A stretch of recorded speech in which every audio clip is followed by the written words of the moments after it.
Dan pemirsa, untuk membahas lebih lanjut terkait dengan banjir lahar yang terjadi di atas guguran Gunung Merapi ini, kita langsung membahasnya bersama Pak Surono, ahli geologi. Pak Surono, selamat siang Pak Surono.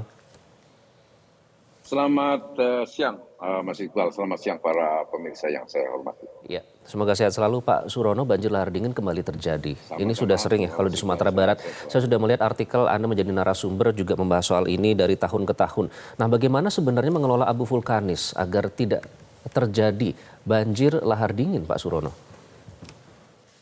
Ini Gunung Merapi itu sering sekali meletus, walaupun agak besar lah kemarin antara Maret April gitu ya tahun ini, dan materialnya itu masih menumpuk di atas di puncak Merapi. Makanya jika terjadi hujan lebat di atas puncak Gunung Merapi, potensi banjir lahar hujan, utamanya melalui sungai-sungai yang berhulu di puncak Merapi itu bisa terjadi.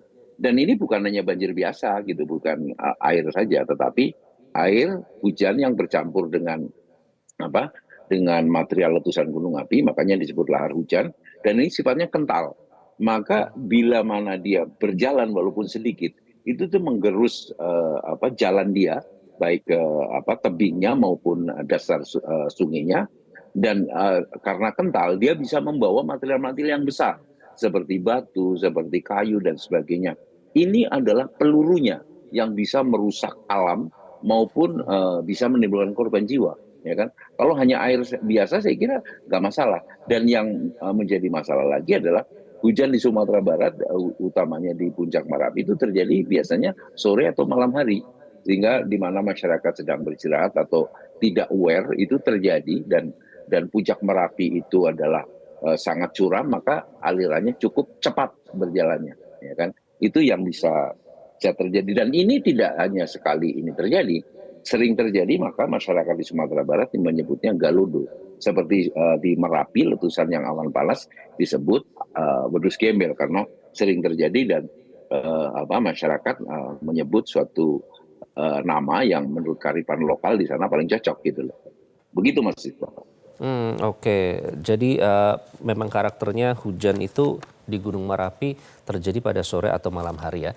Kemudian kalau tadi melihat karakteristiknya yang kental Pak, jadi membawa batu dan juga kayu yang akhirnya menjadi Biasanya peluru atau seperti itu. amunisi yang bisa mematikan seperti itu. Apakah sebenarnya kita bisa mengukur jumlah volume dan potensi bahaya pasca aktivitas erupsi Gunung Merapi, Pak Surono? Sebetulnya bisa. Dulu biasanya begini. Peta-peta itu sebenarnya ada.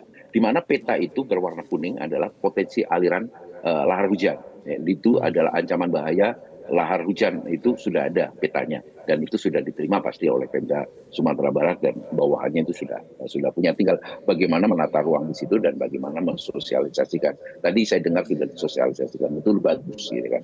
Dan Ya. sekali lagi sebetulnya bisa dipetakan berapa jumlah material lepas yang berpotensi berkembang menjadi lahar hujan. Itu sebenarnya bisa dipetakan. Tetapi Merapi ini itu saking sering meletusnya sehingga material yang bertumpuk di puncaknya itu bisa bertambah, ya kan? Letusan Gunung Merapi itu bisa berlangsung singkat, tetapi ancaman lahar hujan ini bisa berlangsung bertahun-tahun selama musim hujan itu tiba. Maka ancaman ini ada. Bergantung sekarang volume curah hujan yang ada di puncak Merapi itu sendiri, gitu loh. Bisa letusan gunung api itu hanya jumlahnya berlangsung beberapa hari, tetapi ancaman lahar hujan itu bisa setiap musim hujan terjadi. Utamanya adalah hujan-hujan yang di atas hujan lebat di atas puncak Gunung Merapi. Begitu Mas Isbal. Oke. Nah, kemudian kalau lahar dingin, Pak, sepengetahuan saya orang awam itu kan lahar itu kan material panas ya, makanya dinamakan lahar. Nah, kalau lahar dingin Ya. ini bagaimana Anda melihat banjir lahar dingin dari Gunung Merapi ini Lahar sebenarnya apa sih, Pak? lahar ini sebenarnya istilah bahasa Indonesia yang sudah diadopsi secara internasional. Itu lahar. Lahar itu tidak ada lahar dingin, ada lahar panas, tapi adanya lahar hujan. Kenapa disebut lahar hujan? Karena material vulkanik, material letusan gunung api yang masih lepas itu, bila mana bercampur dengan air hujan, maka dia akan bergerak mengikuti lereng masuk ke alur lembah atau alur sungai. Itu disebut lahar hujan. Kalau materialnya ada material yang hanya letusan biasa, itu lahar hujan yang dingin. Tetapi kalau materialnya itu adalah material awan panas, itu lahar hujan yang panas. Jadi, sedangkan lahar panas itu lahar yang langsung dari letusan, biasanya dia gunung apinya itu ada danonya, sehingga material bercampur air dano itu terlemparkan dan jatuh menjadi lahar panas. Tapi lahar dingin itu nggak ada. Adanya adalah lahar hujan yang dingin, bisa juga lahar hujan yang panas. Karena kenapa lahar hujan? Karena apa, terjadi pada saat musim hujan, karena material vulkanik itu bercampur dengan hujan, dia bergerak mengikuti lereng masuk ke alur lembah, itu sungai, gitu kan. Dan untuk Marapi, ini gitu yang disebut biasanya Galodo di sana, adalah setiap musim hujan bisa terjadi. Karena apa? Letusan Marapi itu sering sekali. Hanya kemarin aja Maret April itu agak sedikit besar, karena apa ya, memang siklusnya harus besar. Jelas materialnya masih ada di sana. Hati-hati di musim hujan, ya kan, utamanya jika ada mendung atau curah hujan tinggi di puncak Gunung Merapi, masyarakat harus menghindar dari sungai-sungai yang berhulu di puncak Gunung Merapi. Oleh Oke, karena itu Pak. harus ditata juga pemukiman yang berada di bantaran sungai, yang berhulu di Merapi. Dulu orang mendekat ke sungai, mendekat air, coba sekarang diubah dengan kemajuan teknologi, air yang mendekat manusia, agar manusia tidak terlalu dekat bermukim dan beraktivitas di sungai tersebut, ya kan? Ya dengan Hmm, pompa, dengan apa, air bisa mendekat ke manusia. Dulu belum ada, maka masyarakat itu mendekat sungai, mendekati air, karena kebutuhan pokok manusia kan, ya kan, energi, pangan ya. dan air, gitu. Oke. Dan apalagi kalau saya dengar biasanya di sekitar gunung vulkanik tanahnya lebih subur ya. Itulah yang membuat tantangan Lebih tersendiri subur, masyarakat merasa nyaman tinggal di ya. situ padahal itu daerah yang rawan bencana. Kalau dari penjelasan Pak Surono barusan ini Betul. apakah artinya karakter luncuran banjir lahar ini selalu melalui daerah aliran sungai, Pak? Seperti itu selalu kejadiannya. Betul. Kecuali kecuali memang terlalu besar, dia akan melimpas kemana-mana. Apalagi kalau sungainya sudah ada erosi sedimentasi sehingga menjadi dangkal, maka sudah liar sekali, kemana-mana bisa tembus gitu loh. Apalagi karena lahar hujan ini kan sifatnya berat, ya kan? Karena dipercampur material vulkanik seperti semen saja, semen encer gitu. Jadi menerjang apapun juga dia kuat sekali. Bahkan membawa batu yang besar pun dia bisa, gitu kan, membawa gelondongan kayu dan sebagainya, dia bisa, gitu kan. Ini yang menjadi peluru mematikan bagi manusia atau masyarakat yang terlanda lahar hujan ini, gitu loh. Oke, nah peluru mematikan itu Pak, kita lihat kayu-kayu, gelondongan kayu besar tadi Anda sebutkan, kemudian batu-batu besar juga yang terlihat di video. Apakah Ya. ini terdorong oleh banjir lahar saja atau juga karena banjir bandang Pak, sehingga powernya itu begitu besar seperti ini?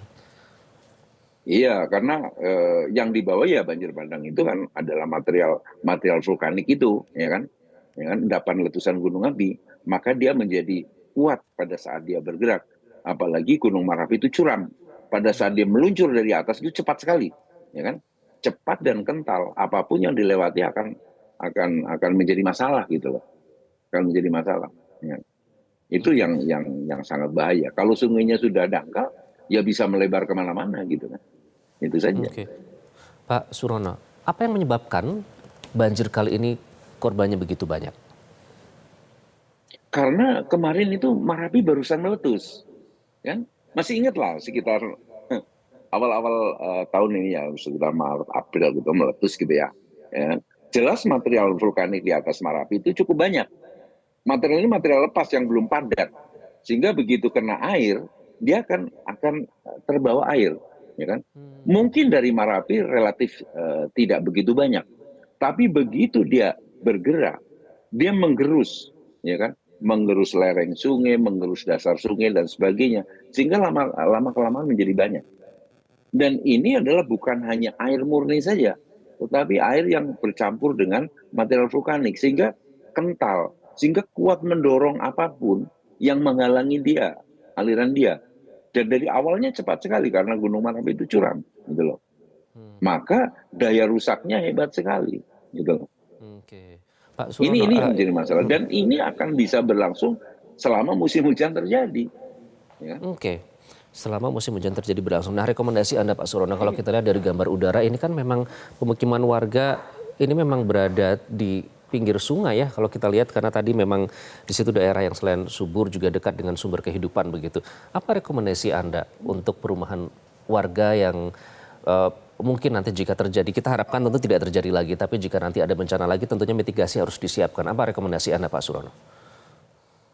Yang sekarang pemukiman dan apapun infrastruktur yang sudah terkena hancur, jangan kembali lagi, relokasi ke tempat yang aman. Karena yang sekarang terlanda pasti akan terlanda lagi.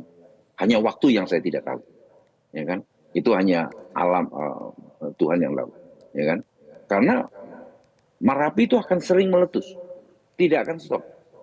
Dan bila hujan terjadi di puncak Merapi yang biasanya sore hari dan sebagainya, cukup lebat, maka material yang lepas ini, material letusan ini akan terbawa lagi dan akan menimbulkan lahar hujan lagi, ya kan?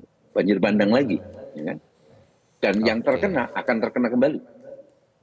Dan tatalah bantaran sungai, utamanya sungai-sungai yang berhulu di puncak Merapi. Karena itu sangat berbahaya. Bila mana terjadi aliran lahar hujan, seluruh kegiatan dan pemukiman di bantaran sungai itu sangat berbahaya, bisa terancam bahaya. Ya kan? Baik. Pemukiman yang sudah rusak, relokasi ke tempat yang aman. Karena kalau dia berada di situ lagi, kelak kemudian hari pasti akan kena lagi. Oke. Waktunya Baik. saja yang saya tidak tahu. Oke, terima kasih Pak Rono, Mbah Rono biasa dipanggil. Semoga kita tidak nanti di masa depan tidak membahas ada korban jiwa lagi ya, Pak Rono. Terima kasih sudah bergabung dengan Breaking News Metro Selamat TV. bertugas Mas Iqbal, sukses selalu. Sukses selalu. Dan itulah tadi pemirsa Breaking News Metro TV, informasi seputar banjir lahar dingin akibat Gunung Merapi ini masih akan kami lanjutkan dalam program berikutnya. Saya Iqbal Himawan, sampai jumpa. Jelajahi cara baru mendapatkan informasi. Download Metro TV Extend sekarang.